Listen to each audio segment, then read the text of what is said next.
महाभारत युद्ध की 14वीं रात, इतिहास की सबसे भयानक रातों में से एक।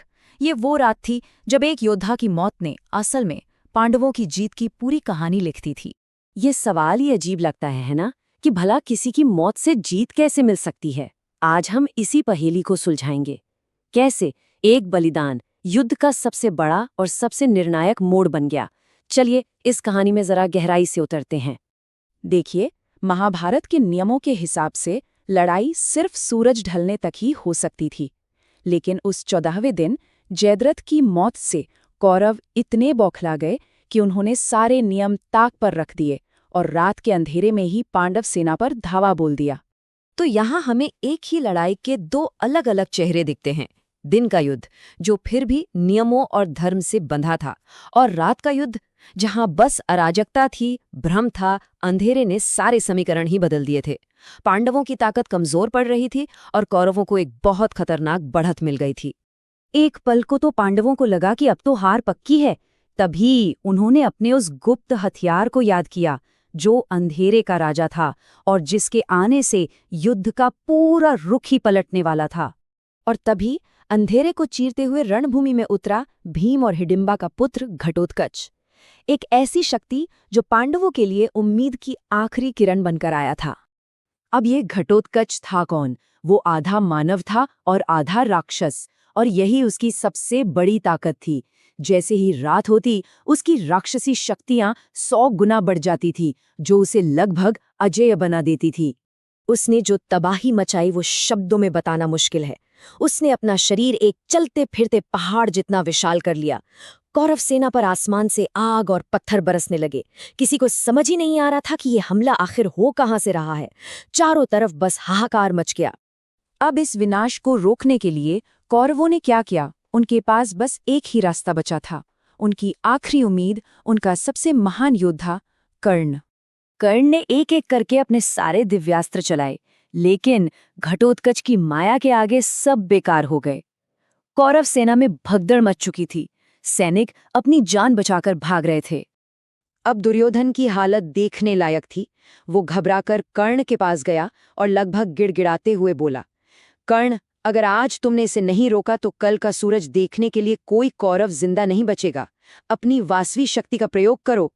दुर्योधन ने उसे वो अस्त्र चलाने पर मजबूर कर दिया जो उसने किसी और के लिए बचाकर रखा था। ये वासवी शक्ति कोई मामूली अस्त्र नहीं था। ये खुद देवराज इंद्र का दिया हुआ एक ऐसा वरदान था जिसे कर्ण सिर्फ और सिर्फ एक बार इस्तेमाल कर सकता था, और ये शक्ति उसने अपने सबसे बड़े दुश्मन अर्जुन के लिए बचाकर रखी थी। अब सोचिए कर्ण के दिल पर क्या बीत रही होगी। एक तरफ उसकी पूरी सेना का विनाश हो रहा था और दूसरी तरफ अर्जुन को मारने का उसका बरसों पुराना सपना। आखिरकार उसने अपनी सेना को चुना। कर्ण ने भारी मन से अपनी अमोघ वासवी शक्ति का आह्वान किया। वो दिव्य बाण अपने लक्ष्य से कभी नहीं चूक सकता था और वो सीधा घटोत्कच के सीने में जा धंसा। लेकिन मरते मरते भी घटोत्कच ने अपनी आखिरी चाल चली। उसने अपने शरीर को और भी ज्यादा विशाल कर लिया और अपना सारा वजन कौरव सेना पर गिरा दिया।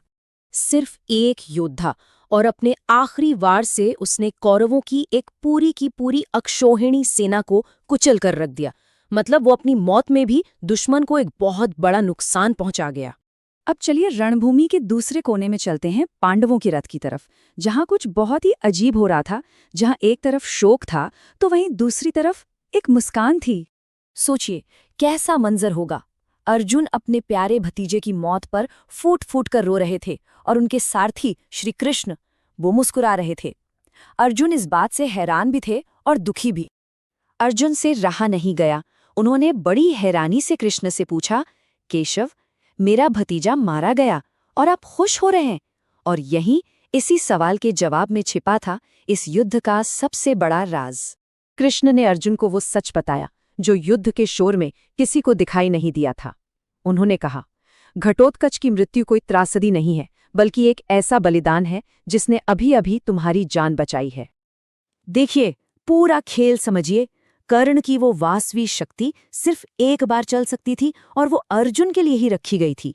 ये वो अकेला अस्त्र था जिसका अर्जुन के पास भी कोई जवाब नहीं था। घटोत्कच ने उस अमोघ अस्त्र को अपने ऊपर लेकर अर्जुन के लिए सबसे बड़े खतरे को हमेशा के लिए खत्म कर दिया।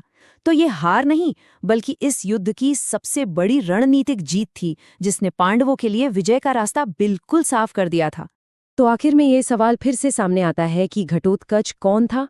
युद्ध का एक मोहरा जिसे कुर्बान कर दिया गया, या फिर वो असली किंग मेकर जिसके एक बलिदान ने ही जीत और हार का फैसला कर दिया? ये एक ऐसा सवाल है जो हमें रणनीति, धर्म और त्याग के गहरे मतलब पर सोचने के लिए मजबूर करता है।